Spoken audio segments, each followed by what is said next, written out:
અને અમરેલીમાં જો તમે ભજીયાનું નામ લ્યો ને તો એક જ નામ આવે જય હિન્દના ભજીયા, જે 50 વર્ષ જૂની આ પેઢી છે. કે આપણું આ દુકાનનું નામ કઈ રીતે પડ્યું? સામે જૈન ટોકી જ હતું, જૂની બ્રાન્ચ છે, જૂની બ્રાન્ચ છે એની સામે, એટલે એની ઉપરથી આપણું નામ પડ્યું છે અને ગ્રાહકોએ નામ પડ્યું છે જય હિન્દના ભજીયા. ઓકે. અને મેઇન એની ખાસિયત છે ટમેટા, ભરેલા ટમેટા ભજીયાનું, જે અત્યારે ઓલરેડી પૂરા થવા આવ્યા છે. આપણા નસીબમાં 1-2 છે, એ ટેસ્ટ કરી લઈ. અને એક ચટણી તો એમને નાખીને આપી છે, જેના માટે સૌથી વધારે ફેમસ છે આ ટોમેટોના ભજીયા. આ ચટણી નાખી છે.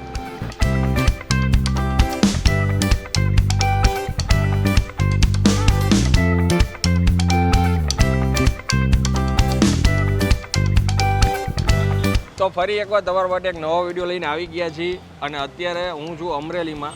અને અમરેલીમાં જો તમે ભજીયાનું નામ લ્યો ને તો એક જ નામ આવે જય હિન્દના ભજીયા, જે 50 વર્ષ જૂની આ પેઢી છે. અને મારો મિત્ર હાર્દિક મને આ જગ્યાએ લઈ આવ્યો છે. આ એડ્રેસ શું કહેવાય સાહેબ? ચિત્તલ રોડ કહેવાય. Chital road. Chital road. Okay. ત્યાં આગળ જય હિન્દના ભજીયા ખાવા આવ્યા છીએ. આ કાંઈક એમની બીજી બ્રાન્ચ છે. જય હિન્દ ટોકીસ અમરેલીમાં બહુ જૂની છે. ત્યાં એની બાજુમાં ઓલરેડી એક બ્રાન્ચ છે જે સૌથી વધારે જૂની છે, પણ આ બીજી બ્રાન્ચ છે. ત્યાં જો અત્યારે બધા લોકો આવે છે. ઓમ તો એનો ટાઈમિંગ ખાલી 2.5 કલાકનો જ છે, 4 થી 7, 7:30 સુધી જ હોય છે. અને મેઇન એની ખાસિયત છે ટમેટા, ભરેલા ટમેટા ભજીયાનું, જે અત્યારે ઓલરેડી પૂરા થવા આવ્યા છે. આપણા નસીબમાં 1-2 છે, એ ટેસ્ટ કરી લઈ અને તમને બતાવીએ અને ઓનર સાથે મળાવીએ. ચાલો શરૂ કરીએ.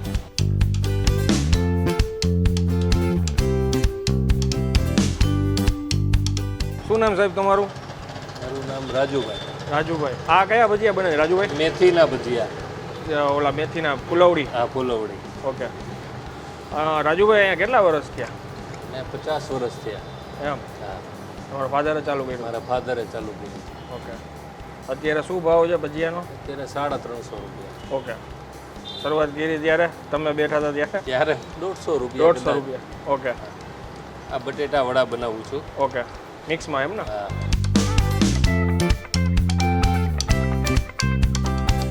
સૌથી વધારે આપણે કયા ભજીયા ફેમસ છે? ટમેટાના અને ભરેલા મરચાના. અચ્છા, આ બે વધારે પ્રખ્યાત છે. ઓકે. ટાઈમિંગ શું હોય છે આપણો? 4 થી 7:30. 2.5 કલાક. 2.5 કલાક. બરાબર. મોટા ભાઈ, આ જે આપણું એડ્રેસ છે, એક્ઝેક્ટ લોકેશન શું કહેવાય?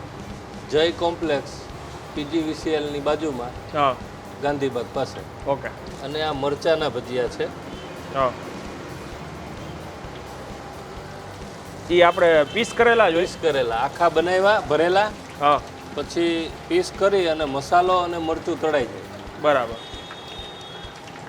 આ જ રીતના આપણે અહીંયા શરૂ કરી છે. ઓકે. આ ટમેટાનું છે. ઓકે. અને આ દાલ વડા છે. ઓકે. બધા મિક્સ ભજીયા. બધા મિક્સ. કે આપણું આ દુકાનનું નામ કઈ રીતે પડ્યું? સામે જૈન ટોકી જ હતું, જૂની બ્રાન્ચ છે. જૂની બ્રાન્ચ છે એની સામે, એટલે એની ઉપરથી આપણું નામ પડ્યું છે અને ગ્રાહકોએ નામ પડ્યું છે જય હિન્દના ભજીયા. ઓકે. બાકી બધી દુકાન ઉપર હજી ત્યાંય બોર્ડ નથી? ત્યાં બોર્ડ જ નથી. આ પહેલું વહેલું અહીંયા આવ્યા પછી અમે બનાવ્યું. હા. એમ વિઝિટિંગ કાર્ડ પહેલા વહેલા છપાયું. બાકી કોઈ દી કાંઈ કોઈ દિવસ નહીં, પેપરમાં જાહેરાત નહીં. હા. એ દુકાનનું નામ ટૂંકમાં એક બાજુમાં ટોકીસ હતી, ફેમસ હતી, એમાં ઉપરથી નામ પડી ગયું જય હિન્દ. અને એ ગ્રાહકો જગ્યાએ પાડી દીધું જય હિન્દના ભજીયા ખાવા. ઓકે. થેન્ક યુ સાહેબ.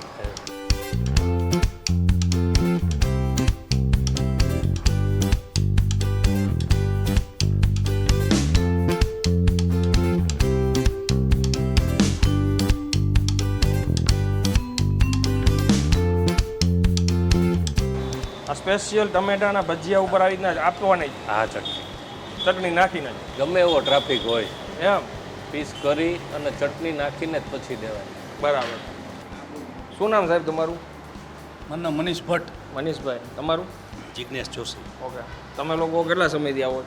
અમે રેગ્યુલર 20 વર્ષથી આવીએ છીએ. કઈ જગ્યાએ? જૈન ટોકીટની બાજુમાં જૂની બ્રાન્ચ છે તે? જૂની બ્રાન્ચ છે. ઓકે. બરોબર. એનું બહુ મોટું નામ છે આ બ્રાન્ચનું. હા હા. બરોબર. ઓકે. તમને વધારે કયા પસંદ છે ભજીયા? બધા જ મિક્સ ભજીયા ચાર લોકો બનાવે છે. બરોબર. હા. વધારે છે ને ટમેટાના બહુ મસ્ત બનાવે. ઓકે. એ સિવાય મેથીના બી સારા. તમે? મને મેથીના વધારે ગમે. ઓકે, બરાબર, કારણ કે મને મેથીની ચોઈસ વધારે એટલે. મારા જીજાજી છે અને સુરેન્દ્રનગરથી આવ્યા છે. અચ્છા, મારું વતન સુરનગર. માટે મેં કીધું આ તમને મેં કીધું ટેસ્ટ કરાવો. ઓકે. એમાં મેઇન તો તમે આ જે કહો છો ટમેટાના ભજીયા. હા. Okay, thank you.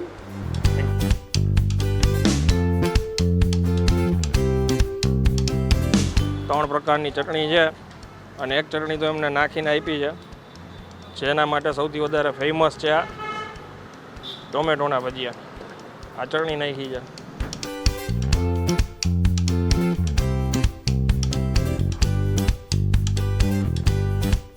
હવે સમજાણું કે આ ચટણી શું કામ નાખી.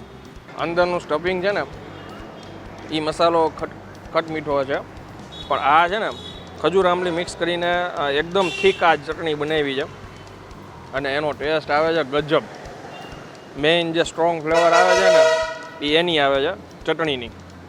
બહુ મસ્ત છે અને લોકોને કદાચ ખ્યાલ ન આવે ને એટલે એ એમને એવી રીતના સર્વ કરીને આપે છે, ચટણી નાખીને આપે છે, જેથી ખરેખર એની ઓરિજિનલ ફ્લેવર બહાર આવે. ટમેટો ભજીયા તમને મજા આવે. વાહ, આ છે ભરેલા મરચાં.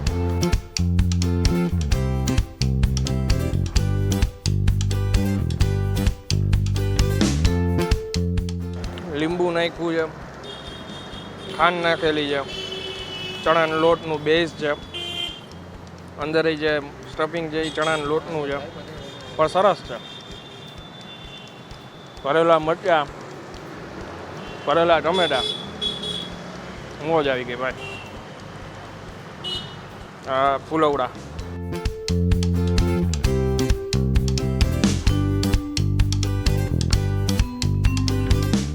ગામમાં હું કેટલી જગ્યાએ ભજીયા ખાતો હોય, પણ બધા ગામની એક ખાસિયત હોય, એમાંની મને આ એક જગ્યા ખરેખર બહુ મજા આવી, જેમાં ભરેલા મરચાં, ભરેલા ટમેટા અને એની હારે ફુલવડી. આ મજા આવી, એકદમ સોફ્ટ છે.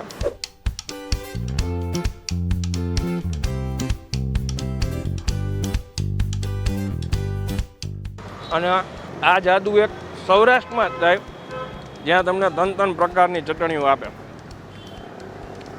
સૌરાષ્ટ્રની બહાર આટલી ચટણીઓ ન મળે તમને જોવા, અને એની ખાસિયત છે. ત્રણેય ચટણીનો ટેસ્ટની અલગ અલગ ખાસિયત છે, ખરેખર મજા આવે છે.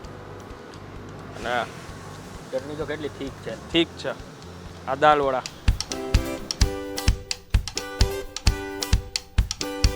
દાળી દેખાય, જુઓ તમે, આ દાળી દેખાય છે. સ્લાઇડ એવી ગળાશનો ટેસ્ટ છે, બાકી ડુંગળી, દાળ, બસ. વાહ હાર્દિકભાઈ, તને ક્યાં ભાઈ વધારે? મને ખરેખર સૌથી વધારે ભાવ્યા હોય ને તો આ ફૂલવડા છે, ટમેટાના છે, ત્રીજો નંબર ભરેલા મરચાં છે. હવે આ ટ્રાય કરી. ઓહો ભાઈ, કોથમીર ને બધું દેખાય છે. અને આ જો તમે જાડી જો પડી છે ને ભજીયામાં, જો આ જાડી પડી છે ને, ટુ ગુડ. આના ઉપરથી આઈડિયા આવી જાય કે ભજીયા કેવા મસ્ત હશે.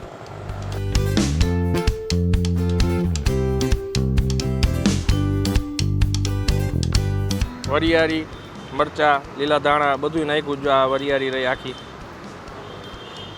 ટ્રાય કરું છું બતાવવાની. થોડીક મીઠાશ એની છે. ઓલ ઓવર અમરેલી આવો, ભજીયા જેને ભાવતા હોય, મોસ્ટ ઓફ ધ ગુજરાતીઓને ભાવતા છે, તો આ જગ્યાએ ખરેખર મુલાકાત લેવી. અને હવે હું આ વિડીયોને વિરામ આપું છું. સાહેબનો ફોન આવ્યો હતો એટલે એ જરાક બિઝી હતા. અને વિડીયો જો પસંદ આવ્યો તો વધુમાં વધુ શેર કરી દેજો. કમેન્ટ કરીને મને જરૂરથી જણાવજો જો તમે અમરેલીથી આ વિડીયો જોતા હોય તો આ ભજીયાના થોડાક રિવ્યૂ આપજો. તમને આ ગામના તમારા ભજીયા કેવા લાગે છે, અને વિડીયોને એક લાઇક આપી દેજો. ત્યાં સુધી જય હિન્દ, જય ભારત.